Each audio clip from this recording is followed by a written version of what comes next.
Now, Subaru have only, in my opinion, one thing going for the company, and one thing only, which may save their butts for the next 5 years. And that is, they have very little debt. In fact, they have a similar amount of debt to Tesla, which is unbelievably low. In comparison to companies like BMW, Mercedes, Volkswagen, Toyota, Nissan, Honda, and General Motors, their debt is virtually non-existent, with only $2.5 billion. But there's a big problem for Subaru, and that is they are about to lose their biggest car market in the world.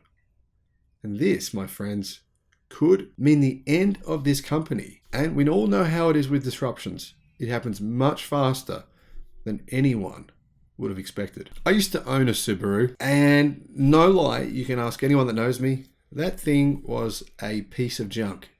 I spent so much money fixing turbos and all kinds of other things, and don't get me wrong, it was a fairly new car. It wasn't brand new, fairly new. When I bought it, it had done 70,000 kilometers, so it had done about 45,000 miles. And, well, within a very short period of time, it went through a turbo, ate through more oil than you can imagine, and just, it was a nightmare. I sold that thing as quickly as I could. Well, now Subaru are making electric cars. Well, at least they say they are. And their first electric car, I talked about a year ago on the channel, the Solterra, is basically a BZ4X. It's the same car with different badging, but who cares, right? What matters is they're making EVs. But what I'm concerned about for Subaru is their very existence. Will they still exist as a company in 10 years from now?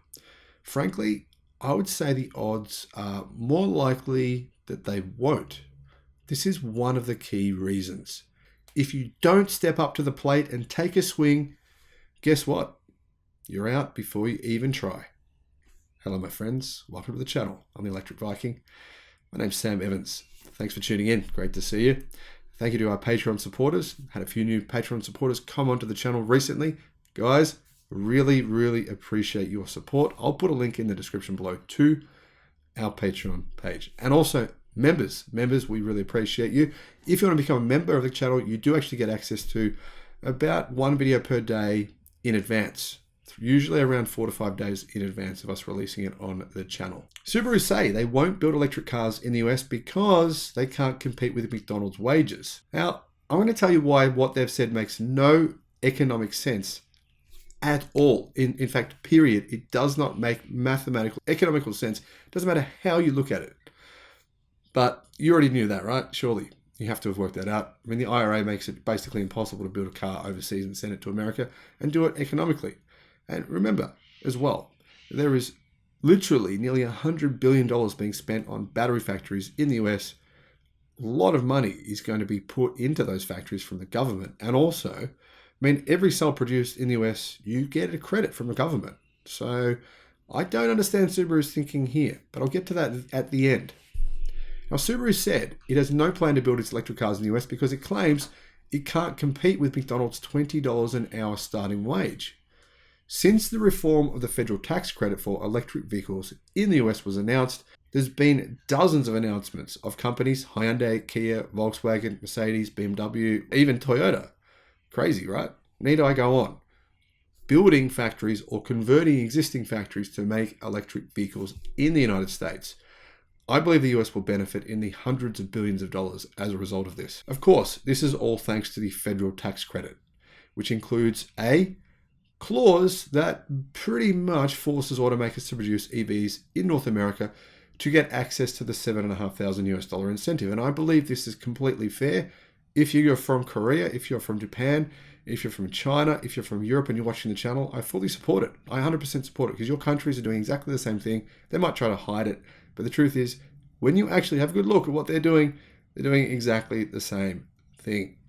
And your car market in your own country is your car market in your own country, and you're free to do whatever you want. The Chinese are free to do whatever they want, and so they do so because it's their country. That's fair.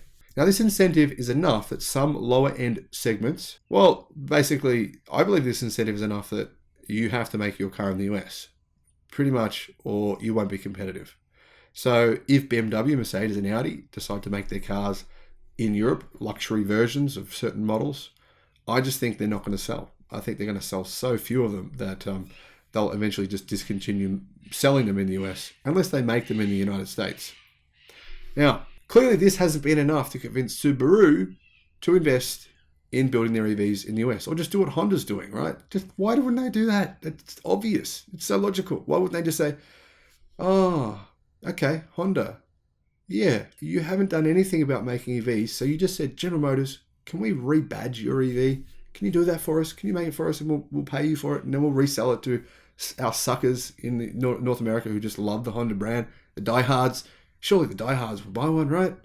And GM said, sure we can. How many do you want? We'll give you those in 2037. By then you'll be bankrupt. No, did I just say that? No, I didn't mean to say that. Sorry, guys. I meant GM said, yeah, of course. We'll do as many as we can for you. And, we'll help. We'll do everything we can to help you. And secretly they went, we're going to kill off Honda. They're one of our biggest competitors. Do you really think General Motors wants to help Honda? Really? Is Honda stupid enough to really think General Motors thinks, oh, Honda, we want to keep you guys alive. We want to save you from bankruptcy because you haven't prepared for the electric revolution. At least we've done something. You've done jack all. But we want to help you to stay in business. Really? Is Honda that dumb? Surely they can't be thinking that's true. But they do. They bought it. They think General Motors is going to save their asses in the United States. And I find this mildly humorous because Honda deserves it. But anyway, we're talking about Subaru here. Surely wouldn't Subaru have seen what Honda did and thought, let's do the same thing? Maybe Subaru was smart enough to think, nah, General Motors doesn't want to save Honda. So they thought, we won't do that. However, why didn't Subaru just say, hey, Foxconn, you know what? You guys want to take over manufacturing EVs. You want to take over contract manufacturing EVs. Foxconn, you can make our EVs for us. Now, that could work. Now, Subaru's reason for not making EVs in the US to me seems like just an emotional knee-jerk reaction, and it's truly bizarre.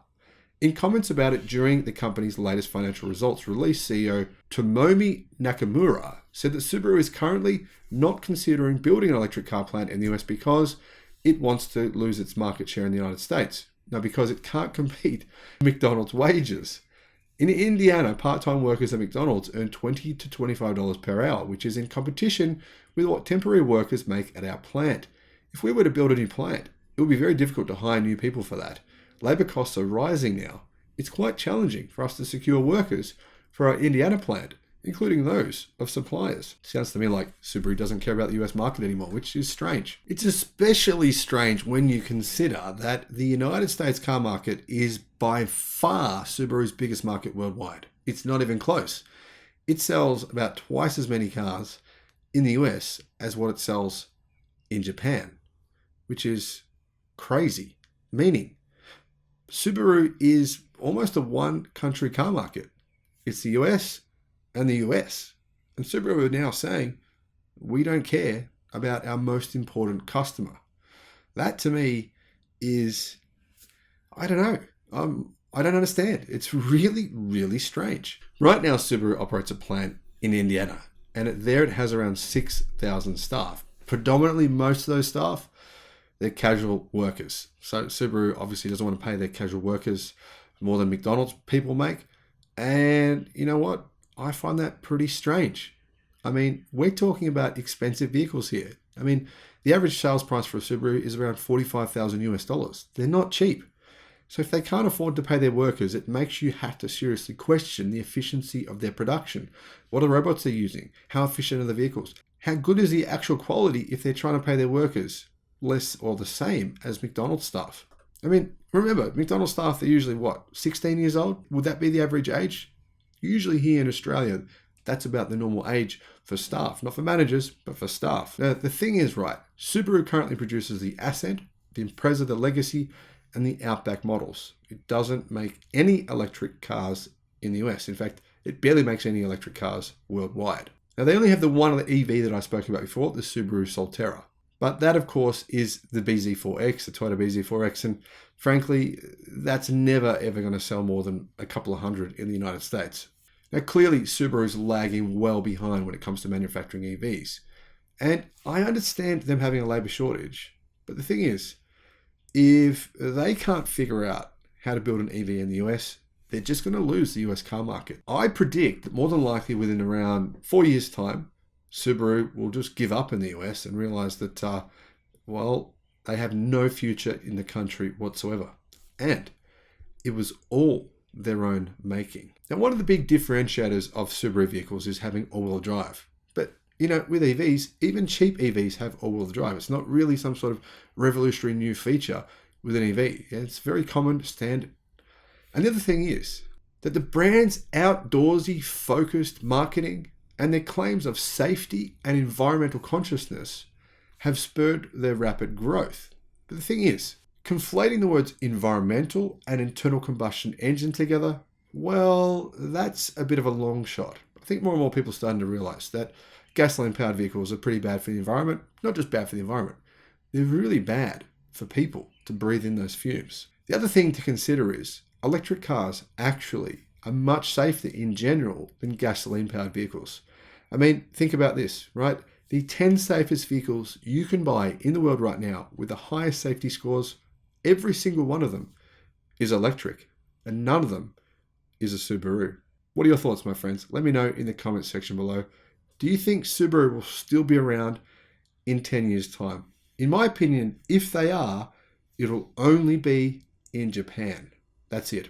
And I would predict that by 2040, they either won't exist or a Chinese company like Geely will buy the brand name for a bit of fun.